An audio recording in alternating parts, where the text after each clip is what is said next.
काम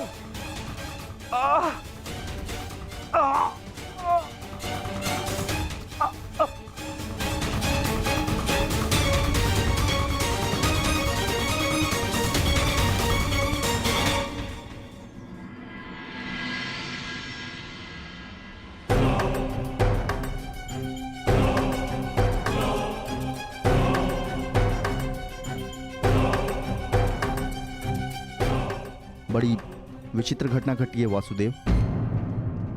कुमार साम के शल्य चिकित्सा के पश्चात उनके पेट से ये मूसल निकला है।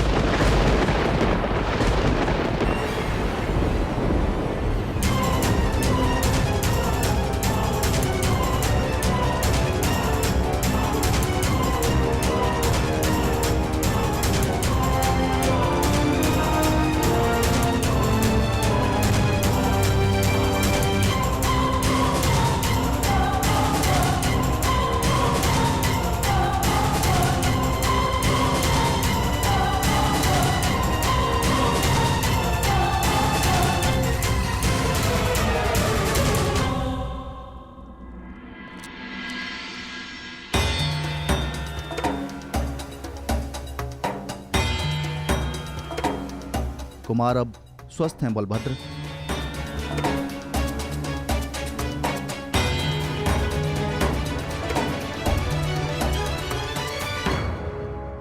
देख लिया, ये उस श्राप का नहीं, ये तुम्हारे अहंकार और तुम्हारे मदिरापान का फल है। ये श्राप तो केवल एक निमित्ता है। तुम्हारे कर्मों के कारण यदुवंश का नाश जन्म ले चुका है। यदि मदिरा के मद में तुमने एक महात्मा का अपमान ना किया होता तो आज तुम्हारी यह दशा ना होती।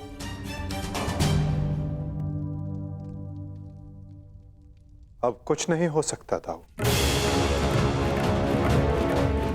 मनुष्य को अपने कर्मों का फल मिलता ही है, परंतु एक के कर्मों का फल पूरा वंश भुगते, ये नीति नहीं है। यदि अनाज के पौधों के बीज में घुन लग जाए तो वो सारी फसल नष्ट कर देते हैं दाऊ। नहीं कान्हा, मैं सांब की मूर्खता का फल समस्त द्वारका को नहीं भुगतने दूंगा।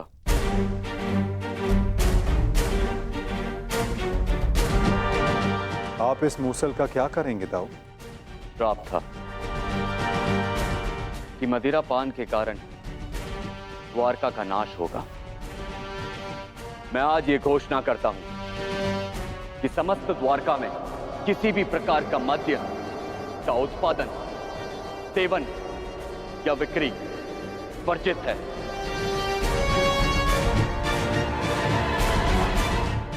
और रही बात इस मूसल की, तो इसका उपाय है मेरे पास।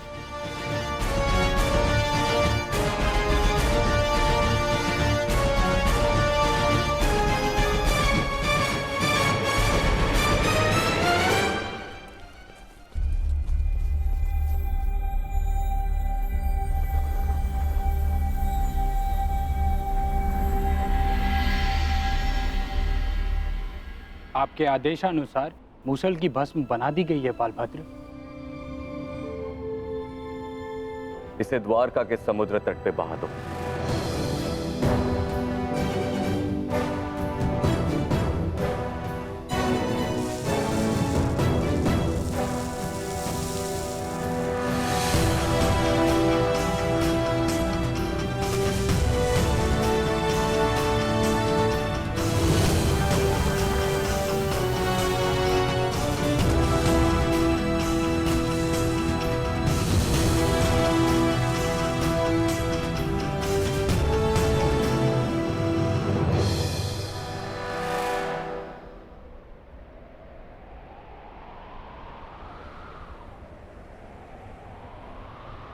दाऊ,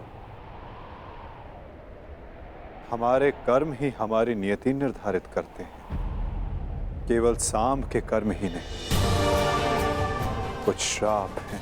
मैं तुम्हें श्राप देती हूँ कि जिस प्रकार तुमने मेरे कुल का अंत किया है, उसी प्रकार तुम्हारे कुल का अंत भी होगा।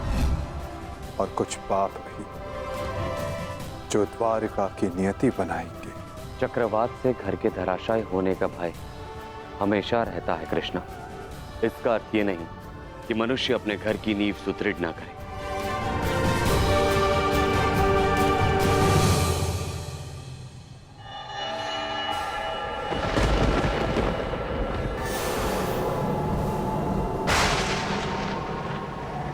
जब नींव गल जाती है दाऊ,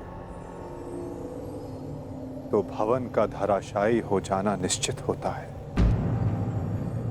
द्वारका का अंत समीप है।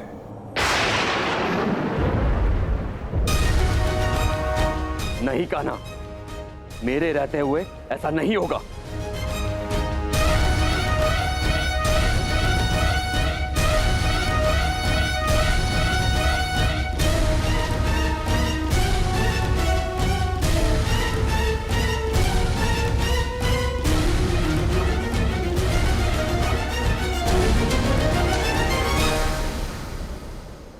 समय किसी की नहीं सुनता और ना ही श्राप आपकी सुनेगा दाऊ। नियति ने जो चुना है हमारे लिए, हमें वो भुगतना ही होगा।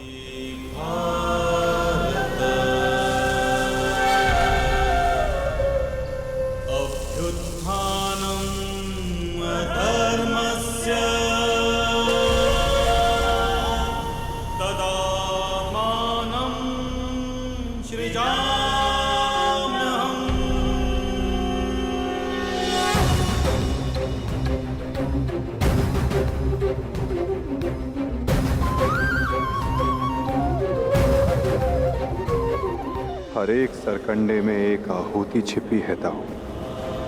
किसी की मृत्यु तो किसी की मुक्ति।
मेरा स्वप्न है कि हस्तिनापुर में एक गुरुकुल हो, जहां पर बालकों की भांति बालिकाएं भी युद्ध शिक्षा में पारंगत हों और अपनी सुरक्षा करना सीखें। अति उत्तम विचार है पुत्री।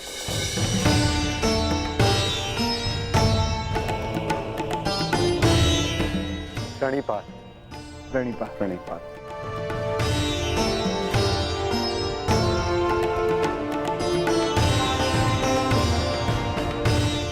यदि प्रत्येक स्त्री अपनी सुरक्षा में समर्थ हो जाए तो कोई भी पुरुष उस पर अत्याचार नहीं कर पाएगा। यदि वो अबला से सबला बन जाए तो ना ही कोई चीरहरण होगा और ना ही कोई महाभारत होगी।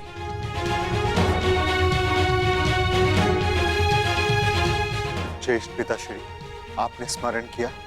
हाँ पुत्र, एक महत्वपूर्ण निर्णय लिया है जो मैं तुम्हें बताना चाहता था।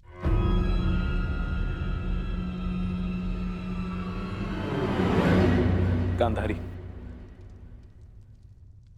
जीवन का हर चरण देख लिया पुत्रों, परंतु अब वानप्रस्थ करके संन्यास ग्रहण करने का समय आ गया है।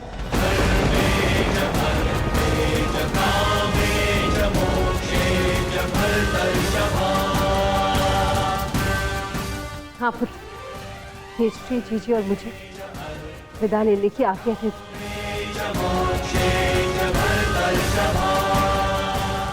प्रस्थान, किंतु अचानक ऐसे? क्या हुआ माता? कोई समस्या हुई है या हमसे कोई भूल हुई है जिससे आपको कष्ट पहुंचा है? नहीं पुत्रों, तुमने और द्रौपदी ने अपना कर्तव्य कुशलता से पूर्ण किया है और अब हमने निर्णय लिया है कि हम तीनों वानप्रस्थ के लिए प्रस्थान करें।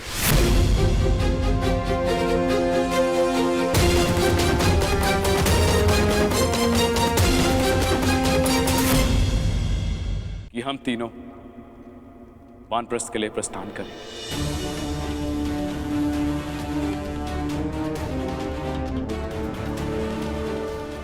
पुत्र का मोह आपको जाने भी नहीं देना चाहता और पुत्र का धर्म आपको रोक भी नहीं सकता। आप सबके तप संचय को रोकना भी पाप होगा।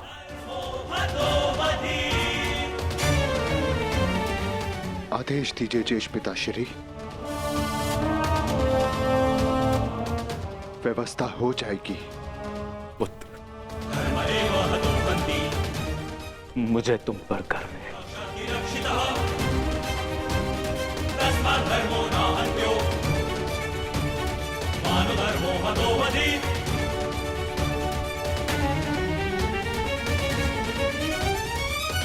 परंतु हम आपको ऐसे नहीं जाने दे सकते। आप सभी के साथ हमें भी एक उत्सव मनाने का सौभाग्य तो मिलना चाहिए ना। ठीक है, जैसा तुम सबको ठीक लगे पुत्रों। तो ठीक है, तो मैं इस उत्सव की तैयारियां प्रारंभ करती हूँ और सभी परिजनों को निमंत्रण भिजवाती हूँ। सर्वप्रथम माधव को।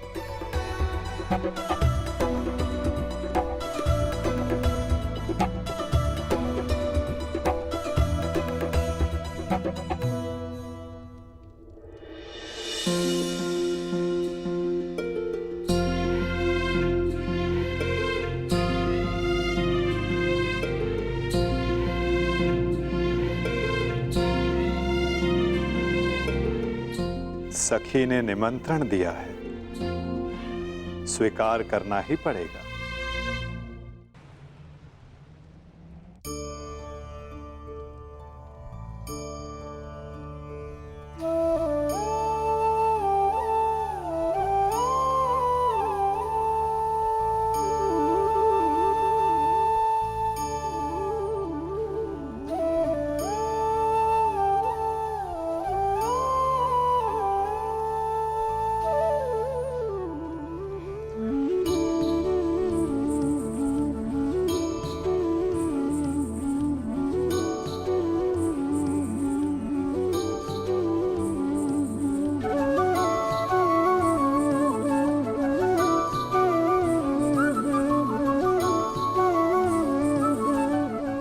माधव, आप सदैव हम सबके साथ हमारे दुख में उपस्थित रहे, परंतु आज सुख के समय पर आपके आगमन ने हम सबके आनंद को दुगना कर दिया।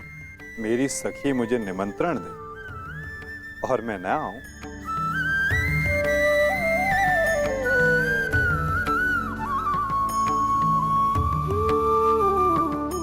तुम सबका परिश्रम स्पष्ट दिखाई दे रहा है। जब प्रेरणा देने वाला शुभ हो तो परिश्रम का फल भी शुभ ही होता है माधव। आइए माधव, अपना स्थान ग्रहण करें।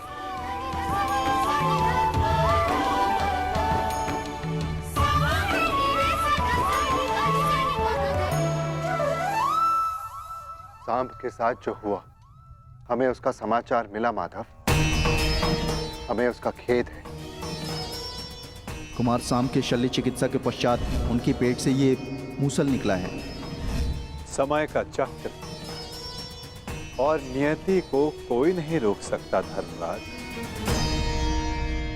परंतु मुझे सदा खेद रहेगा।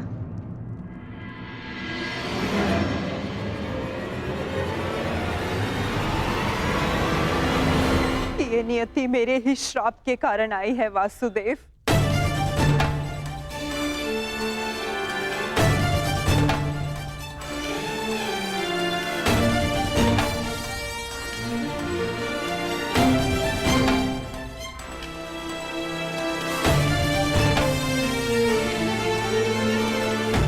प्रणिपात राजमाता। संतोष मिला कि मेरी भूल के पश्चात भी आपका यहाँ आगमन हुआ वासुदेव। नहीं राजमाता, मैं आया क्योंकि मेरा यहाँ उपस्थित होना आवश्यक था। मुझे क्षमा कर दीजिए वासुदेव। बीते समय पर शोक मनाने से कोई लाभ नहीं। आनंदमय तो ये है कि हम सभी आने वाले नए भविष्य का स्वागत करें। कैसा भविष्य माधव? बधाई हो सम्राट, महारानी वृषाली ने पुत्र को जन्म दिया है।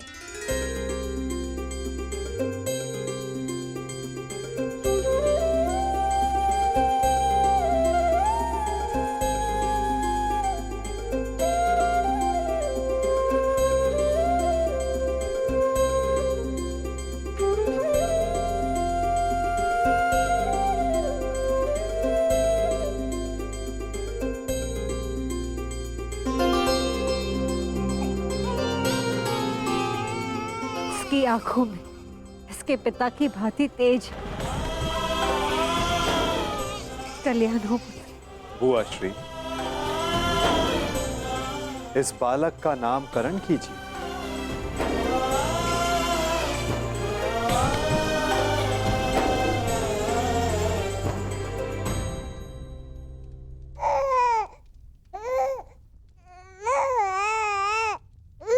नहीं माधव, ये कार्य आपका है।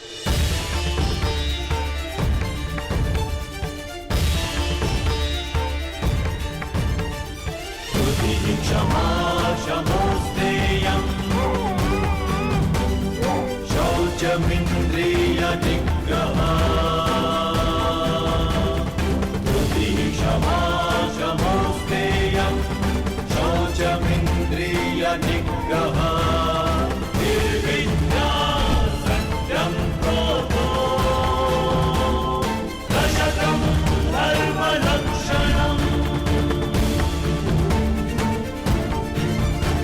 मित्रकर्ण के एक वीर पुत्र का नाम वृषसेन था और इस वीर बालक का नाम है राधे कर्ण पुत्र वृषकेतु। वृषकेतु, वृषकेतु, वृषकेतु।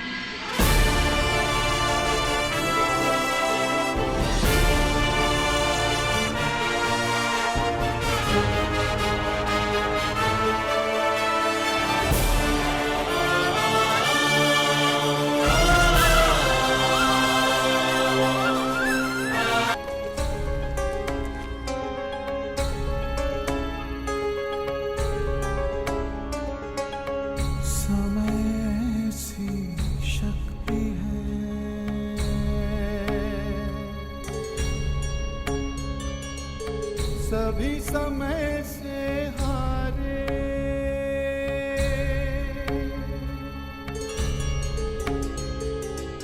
समय से शक्ति है।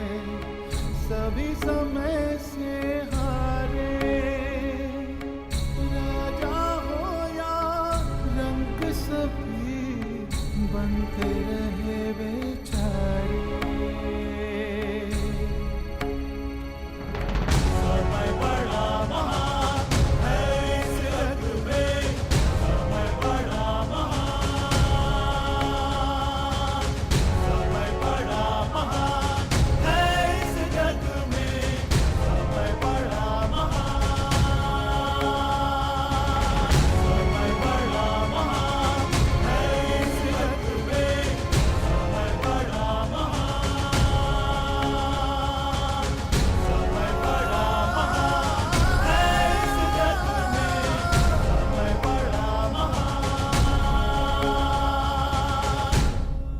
वर्ष पश्चात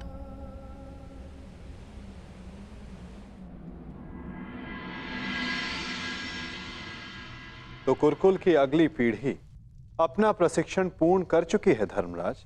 जी माधव, परीक्षित और वृषकेतु दोनों ने शिक्षा प्राप्त कर ली। अब सत्ता को अगली पीढ़ी में हस्तांतरित करने का समय आ गया। परंतु माधव महाराज,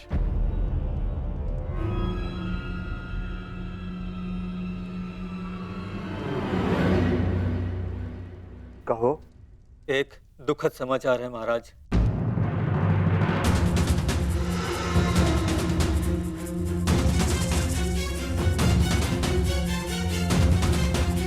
अभय दान दिया, बोलो क्या समाचार है? राजमाता कुंती। क्या हुआ है माता कुंती को?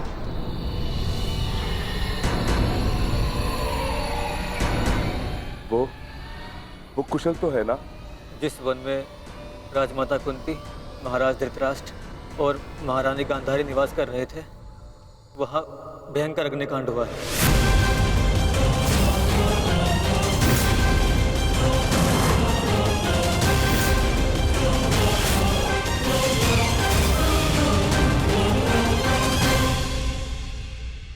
और वो तीनों जलकर भस्म।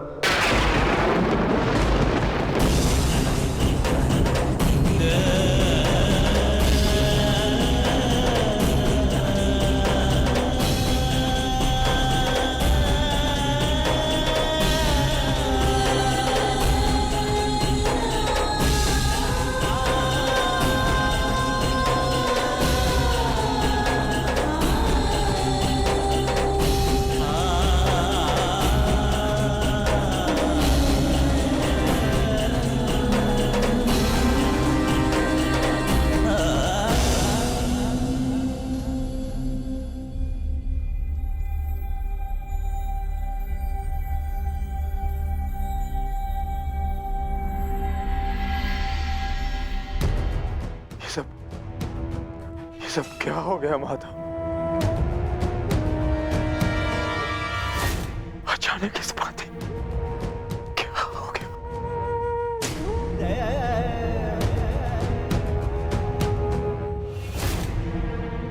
जो संसार में आया है उसे जाना ही है।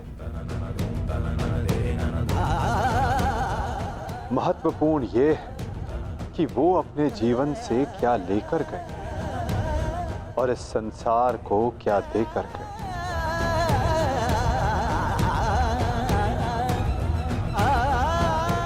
एक वृक्ष की जब पत्तियां झड़ती हैं तो वो वृक्ष पत्तियों के झड़ने का शोक नहीं मनाता, अपितु नई पत्तियों का स्वागत करता है, नवजीवन को आगे बढ़ाता है।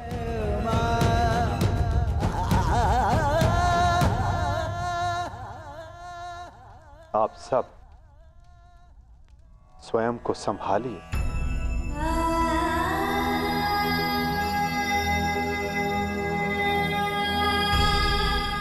और स्वयं को संभालो।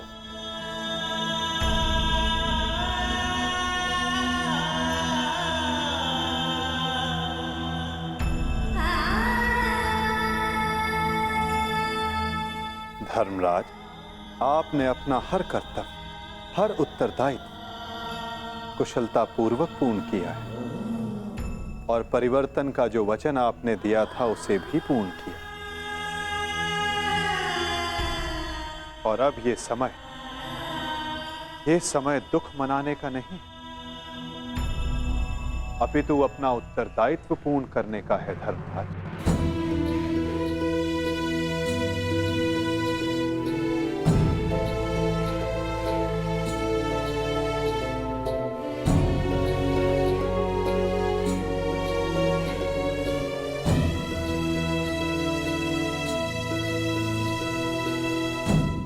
नई पीढ़ी का स्वागत करने के लिए सज्ज हो जाओ।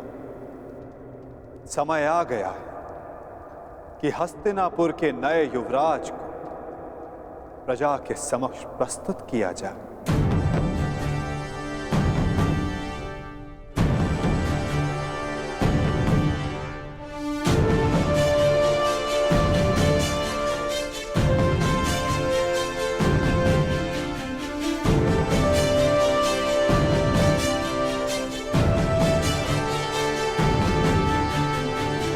समय आ गया है कि हस्तिनापुर की ये सभा कुरुवंश की आने वाली नई पीढ़ी का स्वागत करे।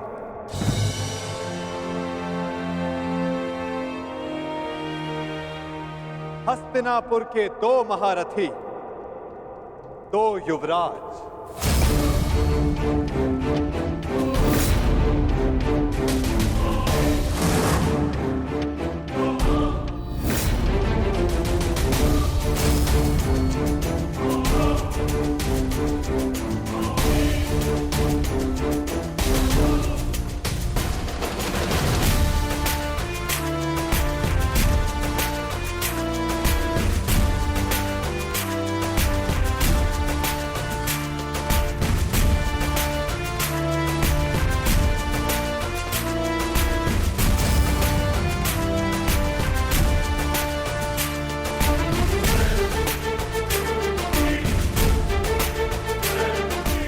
जिन्हें पांडवों ने स्वयं अपनी युद्ध कला के ज्ञान से प्रशिक्षित किया है, जिन्हें महाधनुधर अर्जुन ने धनुर्विद्या सिखाई,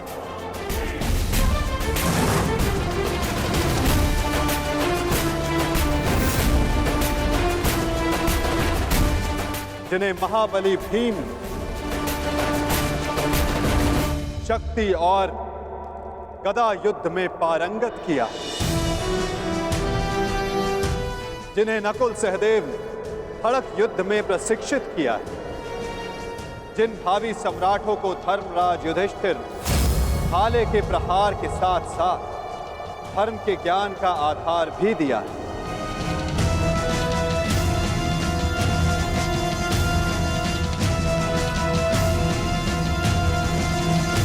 अब भारत के नए शासक तैयार हो चुके हैं। धर्म स्थापना के लिए नई पीढ़ी सज्ज हो चुकी है।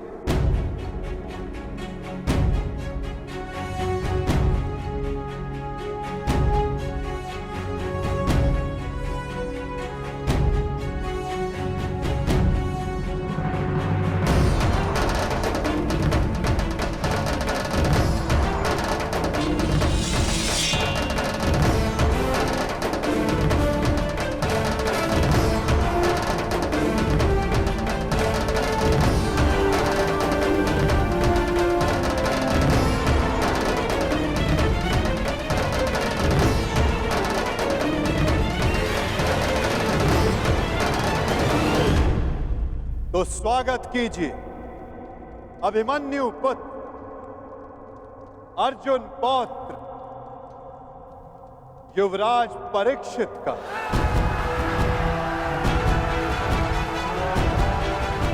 युवराज परीक्षित की, युवराज परीक्षित की, युवराज परीक्षित की, युवराज परीक्षित की, युवराज परीक्षित की,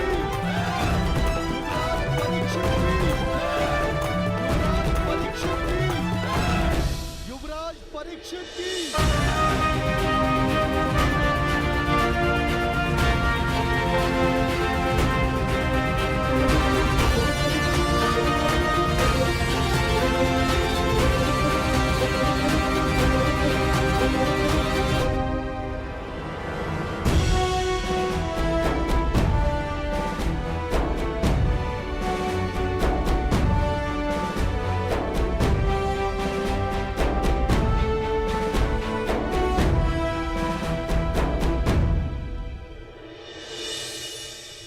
और अब स्वागत कीजिए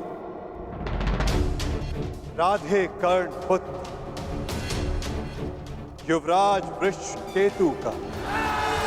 युवराज वृषकेतु की, युवराज वृषकेतु की, युवराज वृषकेतु की, युवराज वृषकेतु की, युवराज वृषकेतु की, युवराज वृषकेतु की,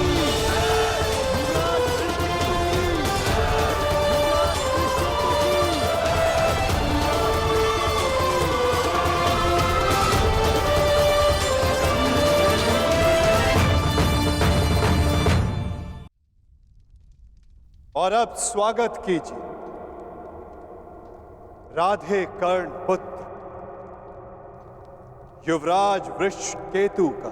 युवराज वृषकेतु की, युवराज वृषकेतु की, युवराज वृषकेतु की, युवराज वृषकेतु की, युवराज वृषकेतु की, युवराज वृषकेतु की,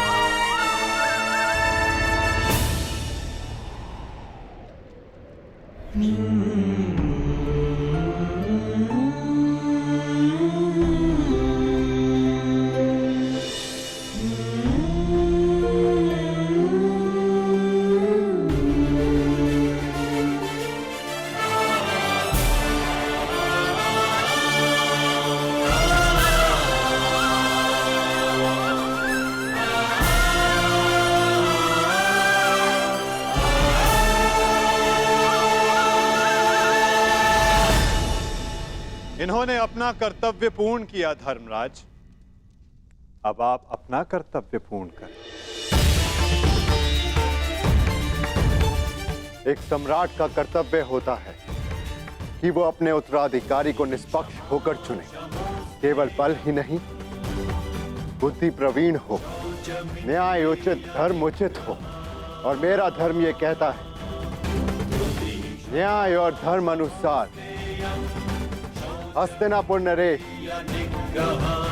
मेरे ज्येष्ठ भ्राता कर्ण के पुत्र वृषकेतु हो। युवराज वृषकेतु की, युवराज वृषकेतु की, युवराज वृषकेतु की।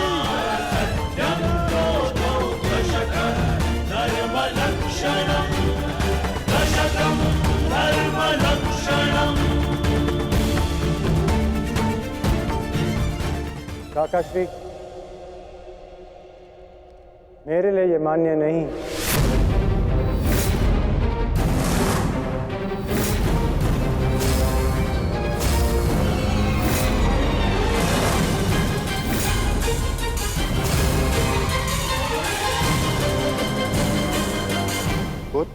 सम्राट, आपका न्याय उचित है, परंतु परीक्षित मुझसे ज्येष्ठ हैं। इसलिए न्याय अनुसार और धर्म अनुसार हस्तिनापुर के सम्राट केवल और केवल परीक्षित ही होने चाहिए।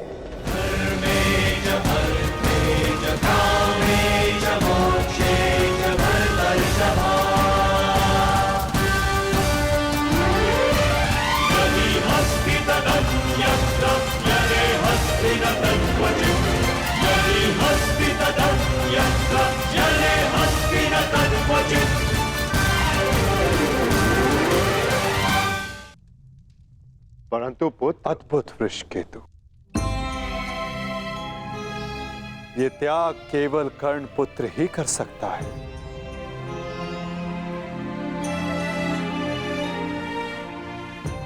इस सभा ने छल देखा, बल देखा, नारी का दंभ भी देखा, और आज बंधु प्रेम और त्याग देख रहा है।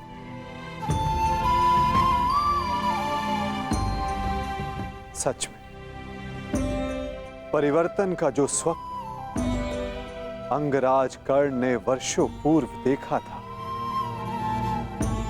वो परिवर्तन आज दिख रहा है।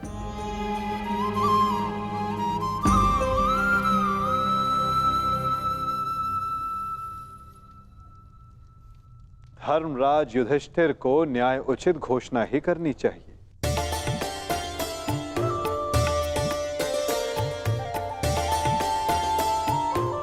जैसी आपकी आज्ञा माधव।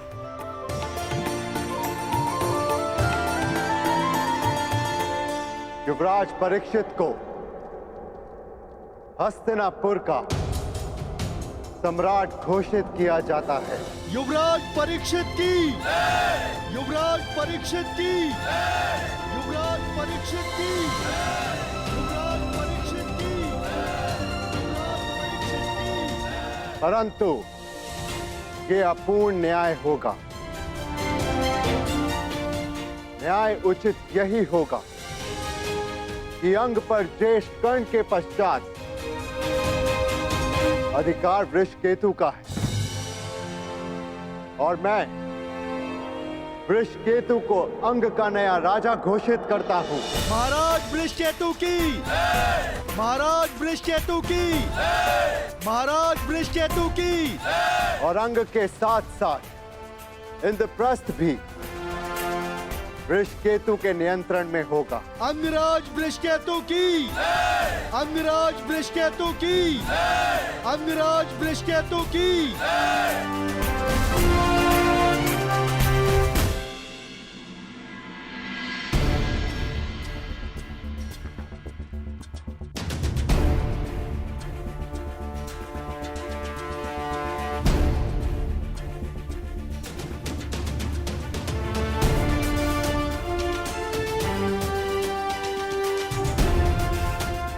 सच हो। मैं तो आरंभ से ही सज्ज हूं।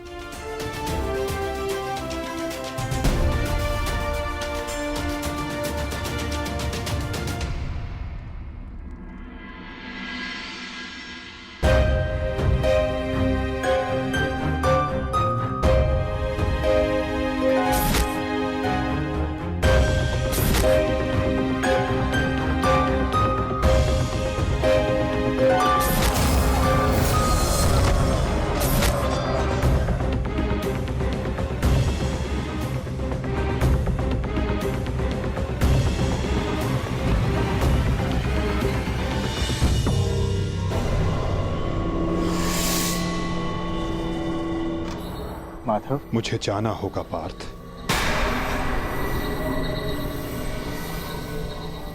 परंतु माधव। नहीं पार्थ, नियति मुझे पुकार रही है।